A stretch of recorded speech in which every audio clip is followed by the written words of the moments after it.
పురాణ శ్రవణ ఫలితం. కార్తీక మాసంలో పురాణ శ్రవణం చేయడం ఎంతో పుణ్య విశేషం.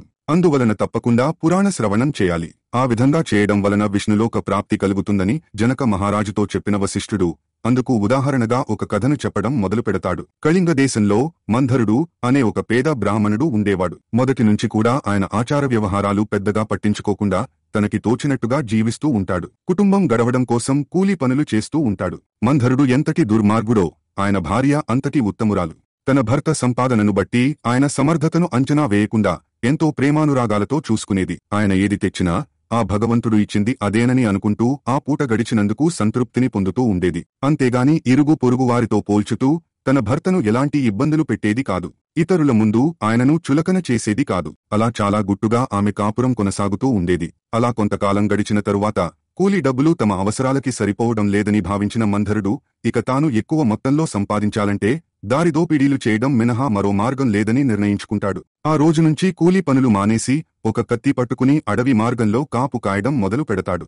ఆ మార్గంలో ఒంటరిగా వెళ్లే బాటసారులను బెదిరిస్తూ వాళ్ల దగ్గరున్న సొమ్మును బలవంతంగా దోచుకుంటూ ఉంటాడు. అయితే ఈ విషయం భార్యకు తెలియకుండా జాగ్రత్త పడతాడు. ఒక రోజున దట్టమైన ఆ అడవిలో ఒక బ్రాహ్మణుడు కొంత సొమ్ముతో హడావిడిగా వెళుతూ ఉంటాడు. ఆయన కళ్లలోని భయాన్ని బట్టి ఆయన దగ్గర సొమ్ము ఉందనే విషయాన్ని మంధరుడు గ్రహిస్తాడు. వెంటనే కత్తి చేతబట్టి ఆయన దారికి అడ్డుగా నిలబడతాడు. అలా ఆయనను చూడగానే ఆ బ్రాహ్మణుడు బెదిరిపోతాడు. తనని ఏమీ చేయవద్దని కోరుతూ తన దగ్గరున్న సొమ్మంతా ఇచ్చేస్తాడు. చాలా రోజుల తరువాత అంత మొత్తం కళ్లజూసినందుకు మంధరుడు ఆనందంతో పొంగిపోతుంటాడు. అనునిత్యం అడవిలో తిరుగుతూ జంతువులను వేటాడుతూ జీవనం సాగిస్తూ ఉండే ఒక కిరాతకుడు అదే సమయంలో అటుగా వస్తాడు. మంధరుడి దగ్గర ఉన్న సొమ్మును చూసి బలవంతంగా తన సొంతం చేసుకోవడానికి ప్రయత్నిస్తూ ఉంటాడు. ఆ ప్రయత్నంలో భాగంగానే ఆ కిరాతకుడు ఇద్దరి బ్రాహ్మణులను చంపేస్తాడు. అక్కడి నుంచి ఆయన వెనుదిరగాలని అనుకుంటూ ఉండగా నరవాసనను పసిగట్టిన ఒక పులి అక్కడికి వస్తుంది. కిరాతకుడు కనిపించగానే ఒక్కసారిగా దాడి చేస్తుంది. ఆ పోరాటంలో పులి వలన గాయపడి కిరాతకుడు మరణిస్తాడు. ఆయన వలన గాయపడిన పులి కూడా చనిపోతుంది. అలా మంధరుడు, బ్రాహ్మణుడు, కిరాతకుడు, పులి నరకలోకానికి చేరుకుంటారు. అయితే తన భర్త దారిదోపిడీలు చేస్తూ సంపాదిస్తున్నాడని తెలియని సుశీల ఉన్నదాంట్లోనే కుటుంబాన్ని నెట్టుకొస్తూ ఉంటుంది. అడవిలో జరిగిన సంఘటన ఆమెకి తెలిసే అవకాశం లేకుండా పోతుంది. కాని జీవనోపాధి కోసం బయటికి వెళ్లిన భర్త రోజులు గడుస్తున్నా రాకపోవడంతో ఆమె మనసు ఆందోళన చెందుతూ ఉంటుంది. అదే సమయంలో ఒక సాధువు ఆ ఊరికి వస్తాడు. ఆయన దర్శనం చేసుకున్న ఆమె తన భర్త కనిపించకుండా పోవడం గురించి ఆవేదన వ్యక్తం చేస్తుంది. ఆ సాధువు ఆమెకి ధైర్యం చెబుతాడు. కార్తీక మాసంలో పురాణ శ్రవణం చేయడం వలన మనసుకు ప్రశాంతత చేకూరుతుందని, పాపాలు తొలగిపోయి పుణ్యలోకాలలో స్థానం లభిస్తుందని చెబుతాడు. ఆ రోజున కార్తీక పౌర్ణమి అనే విషయాన్ని గుర్తుచేస్తాడు. తాను పురాణ పఠనం చేస్తానని, అందుకు ఏర్పాట్లు చేయమని అంటాడు. దాంతో ఆమె తన ఇంట్లో అలికి ముగ్గులు పెడుతుంది. ఒత్తులు చేసి కార్తీక దీపం వెలిగిస్తుంది. తన ఇంట్లో పురాణ పఠనం జరుగుతుందని చెప్పి చుట్టుపక్కల వారిని పిలుచుకు వస్తుంది. అలా అందరితో కలిసి పురాణ శ్రవణం చేస్తుంది. పురాణ శ్రవణం గొప్పతనం వలన ఆమెలో భక్తి పెరుగుతూ వెళుతుంది. అత్యంత భక్తి శ్రద్ధలతో పూజలు చేస్తూ అనుక్షణం విష్ణునామ స్మరణ చేస్తూ ఉంటుంది. ఒక వైపున భర్త కోసం ఎదురుచూస్తూ మరోవైపున దైవారాధన చేస్తూ కాలం గడుపుతుంది. కొంతకాలానికి వయసు పైబడటం వలన ఆమె చనిపోతుంది. ఆమె కోసం దివ్య విమానంలో విష్ణుదూతలు వస్తారు. ఆమెను తీసుకుని విష్ణులోకానికి బయలుదేరతారు. అలా విష్ణులోకానికి వెళుతున్న ఆమె నరకంలో కాలసూత్రం లో తన భర్త శిక్షించబడుతుండటం చూస్తుంది. నరకంలో తన భర్తను చూడగానే సుశీల ఆశ్చర్యపోతుంది. తన భర్త ఎప్పుడు, ఎక్కడ, ఎలా చనిపోయాడో తెలియక విస్మయానికి లోనవుతుంది. దివ్య విమానమును ఆపమని విష్ణుదూతలను కోరుతుంది. దివ్య విమానం ఆపిన విష్ణుభటులు విషయమేమిటని అడుగుతారు. నరకంలో శిక్షను అనుభవిస్తున్న మంధరుడిని ఆమె చూపుతుంది. ఆయన తన భర్త అని వారితో చెబుతుంది. ఆయన ఏం చేశాడో, ఎందుకు అలా శిక్షిస్తున్నారో అర్థం కావడం లేదంటూ ఆవేదన చెందుతుంది. ఆయనతో పాటు ఉన్నవారెవరో తెలియడం లేదంటూ అయోమయాన్ని వ్యక్తం చేస్తుంది. మంధరుడు ఆమె అనుకున్నంత మంచివాడు కాదని, దోపిడీలు చేస్తూ ఎంతోమంది అమాయకులను బాధించాడని విష్ణు దూతలు చెబుతారు. బ్రాహ్మణులు ఎంతో కష్టపడి సంపాదించుకున్న కొద్దిపాటి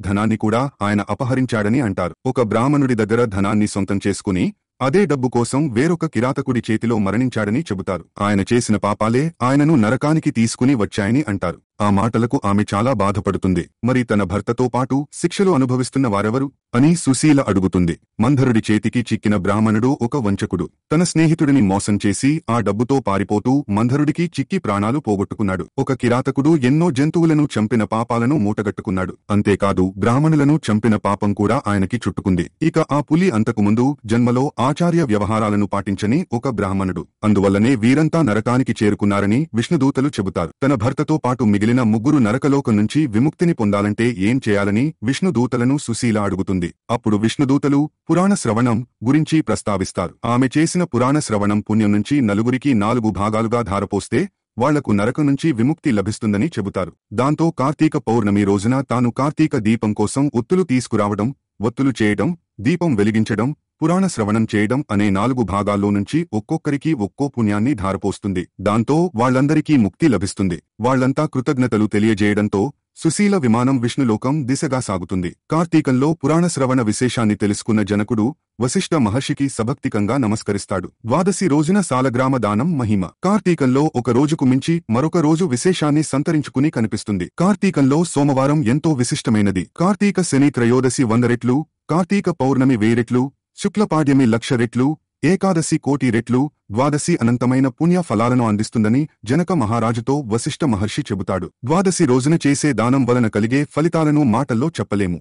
ఆ రోజున ఆవు దూడలను బ్రాహ్మణుడికి దానం ఇవ్వడం వలన ఆవు శరీరంపై ఎన్ని రోమాలు ఉంటాయో అన్ని వేల సంవత్సరాలు స్వర్గంలో ఉంటారని అంటాడు. కార్తీక ద్వాదశి రోజున సాలగ్రామ దానం చేయాలి. ఆ విధంగా చేయడం వలన ఎలాంటి ఫలితం కలుగుతుందనే విషయానికి సంబంధించిన ఒక కథను వశిష్ఠ మహర్షి చెప్పడం మొదలు పెడతాడు. పూర్వం గోదావరి తీరంలో ఒక వైశ్యుడు ఉండేవాడు. ఆయన చాలా పిసినారి. ఊళ్ళో వాళ్లకు అప్పులు ఇస్తూ అధిక వడ్డీలు రాబడుతూ ఉంటాడు. ఎంతటి సిరి సంపదలు ఉన్నప్పటికీ ఆయన ఎవరికీ ఎలాంటి సాయం చేయడు. దైవకార్యాల వైపు కన్నెత్తి కూడా చూడడు. ఏ రోజుకు ఆ రోజు ఎంత లాభం వచ్చిందనే లెక్కలు వేసుకుంటూ ఉంటాడు. ఊళ్ళో వాళ్లలో చాలామంది ఆయన దగ్గర అప్పు తీసుకున్నవారే గనుక ఆయనకి ఎదురు మాట్లాడే ధైర్యం ఎవరికీ ఉండేది కాదు. అలా మాట్లాడితే తాము తీసుకున్న డబ్బు తిరిగి ఇచ్చేయమని ఒత్తిడి చేస్తాడని భయపడుతూ ఉంటారు. దాంతో ఆ వైశ్యుడు మరింత కటువుగా వ్యవహరిస్తూ ఉంటాడు. ఒక రోజున ఒక బ్రాహ్మణుడి దగ్గర అప్పు వసూలు చేయడానికి వెడతాడు. ఉన్నపడంగా తన డబ్బు చెల్లించమని, లేదంటే ఊరుకునేది లేదంటూ ఆగ్రహావేశాలను వ్యక్తం చేస్తాడు. ప్రస్తుతం తన దగ్గర డబ్బు లేదని, అప్పు ఎగ్గొట్టాలనే ఆలోచన కూడా తనకి లేదని ఆ బ్రాహ్మణుడు చెబుతాడు. కొంత గడువు ఇవ్వమని కోరతాడు.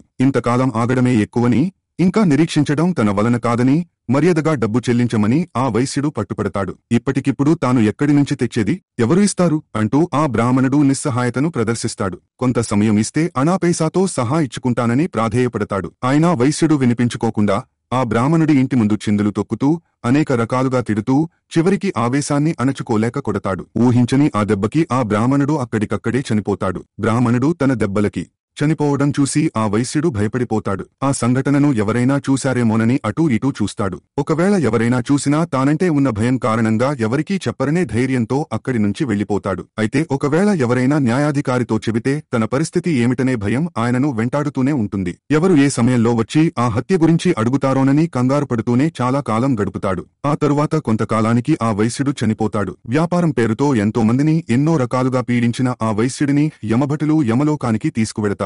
యమధర్మరాజు ఆయన పాపాల చిట్టాను పరిశీలించి రౌరవాది నరకాలు అనుభవించేలా చేయమని ఆదేశిస్తాడు. దాంతో ఆ వైశ్యుడికి అత్యంత భయంకరమైన, బాధాకరమైన శిక్షలు అమలు జరుగుతూ ఉంటాయి. నరకంలో ఇంతటి బాధలను అనుభవించవలసి ఉంటుందని తెలిస్తే అంతటి ఘోరాలు చేసి ఉండేవాడిని కాదుగదా అని విచారిస్తూనే ఆ వైశ్యుడు ఆ శిక్షలను అనుభవిస్తూ ఉంటాడు. ఆ వైశ్యుడికి ధర్మవీరుడు అనే ఒక కొడుకు ఉంటాడు. ఆ యువకుడు తండ్రివలె కాకుండా ఎంతో ఉదార స్వభావంతో వ్యవహరిస్తూ ఉంటాడు. దైవకార్యాలు నిర్వహించడమే కాకుండా ప్రజలకు ఉపయోగపడే బావులు, చెరువులు త్రవ్విస్తూ ఉంటాడు. వ్యాపారం చేస్తున్నప్పటికీ ధర్మం తప్పకుండా నడుచుకుంటూ ఉంటాడు. ఎవరు ఎలాంటి అవసరాల్లో ఉన్నా, ఆపదల్లో ఉన్నా ఆదుకుంటూ ఉంటాడు. అలాంటి ధర్మవీరుడి ఇంటికి ఒక రోజున నారద మహర్షి వస్తాడు. సాక్షాత్తు నారదుడు తన ఇంటికి రావడం ధర్మవీరుడికి ఆశ్చర్యాన్ని కలిగిస్తుంది. నారద మహర్షిని సాదరంగా ఆహ్వానించి తన ఇల్లు పావనమైందని, తన జన్మ ధన్యమైందని అంటాడు. నారద మహర్షి నుంచి అనేక ఆధ్యాత్మికపరమైన విషయాలను అడిగి తెలుసుకుంటాడు. ఆ సమయంలోనే అతనికి కార్తీక మాసం యొక్క విశిష్టతను గురించి నారదుడు చెబుతాడు. కార్తీక మాసంలో స్నాన, దాన, జప, దీపారాధన ఫలితాలను గురించి ప్రస్తావిస్తాడు. కార్తీక ద్వాదశి రోజున చేయవలసిన దానాలను గురించి వివరిస్తాడు. కార్తీక ద్వాదశి రోజున సాలగ్రామ దానం చేయమని, ఆ దాన ఫలితంగా అతని తండ్రికి నరకలోకం నుంచి విముక్తి కలుగుతుందని చెబుతాడు. కార్తీక మాసంలో సాలగ్రామ దానం చేస్తే ఎంతో మంచిదని, నరకలోకంలో అనేక బాధలు పడుతున్న తన తండ్రికి అక్కడి నుంచి విముక్తి లభిస్తుందని విన్న ధర్మవీరుడు చిన్నగా నవ్వుతాడు. తాను ఎన్నో దానాలు, ధర్మాలు చేశానని, అవన్నీ తన తండ్రిని నరకం నుంచి బయటపడేయలేకపోయినప్పుడు కేవలం ఒక రాయి ని దానం ఇవ్వడం వలన ఆ పని జరుగుతుందా అని అడుగుతాడు. ఒక రాయిని దానం చేయడం వలన అలాంటి ఫలితం ఉంటుందని తాను అనుకోవడం లేదని అంటాడు. ఏది దానం చేసినా అది తీసుకున్న వారికి ఉపయోగపడాలని, ఒక రాయి దేనికి ఉపయోగపడుతుందని ప్రశ్నిస్తాడు. అలాంటి ఉపయోగం లేని సాలగ్రామాన్ని తాను దానం ఇవ్వలేనని చెబుతాడు. సాలగ్రామం గురించి అవగాహన లేకుండా ఆయన అలా మాట్లాడటం తాను చెబుతున్నా వినిపించుకోకపోవడంతో నారద మహర్షి మౌనంగా అక్కడి నుంచి వెళ్లిపోతాడు. అయితే నారద మహర్షి అంతటివాడు చెబుతున్నా వినిపించుకోకపోవడం వలన సాలగ్రామాన్ని గురించి అవమానకరంగా మాట్లాడటం వలన ఆ పాపం ధర్మవీరుడి ఖాతాలోకి చేరిపోతుంది. ఫలితంగా ధర్మవీరుడు పులిగా, కోతిగా, ఆంబోతుగా అనేక జన్మలెత్తుతాడు. ఒక బ్రాహ్మణుడి ఇంట స్త్రీగా జన్మించి వైధవ్యాన్ని పొందుతాడు. అప్పుడు ఆ బ్రాహ్మణుడు తన కూతురి దోషాలను తొలగించడం కోసం, ఉత్తమ జన్మలు కలగడం కోసం సాలగ్రామం దానం చేయిస్తాడు. ఆ పుణ్య విశేషం వలన తన 23వ జన్మలో ధర్మవీరుడు నియమనిష్టలెరిగిన ఒక బ్రాహ్మణ కుటుంబంలో జన్మిస్తాడు. పూర్వ జన్మ వాసనల వలన కార్తీక ద్వాదశి రోజున ఆయన సాలగ్రామ దానం చేస్తాడు. ధర్మవీరుడు చేసిన సాలగ్రామ దానం వలన ఆయనకు అనంతమైన పుణ్య ఫలితాలు లభిస్తాయి. అప్పటి వరకు నరక లోకంలో అనేక బాధలను అనుభవిస్తూ వచ్చిన వైశ్యుడు అందులో నుంచి బయటపడతాడు. తన కుమారుడు చేసిన సాలగ్రామ దానం ఫలితంగా నరకం నుంచి విముక్తిని పొంది పుణ్య లోకాలకు వెళ్లిపోతాడు. కార్తీక మాసంలో ద్వాదశి రోజున చేసే సాలగ్రామ దాన ఫలితం ఏ స్థాయిలో ఉంటుందో వివరించిన వశిష్ఠ మహర్షికి జనక మహారాజు భక్తి శ్రద్ధలతో నమస్కరిస్తాడు.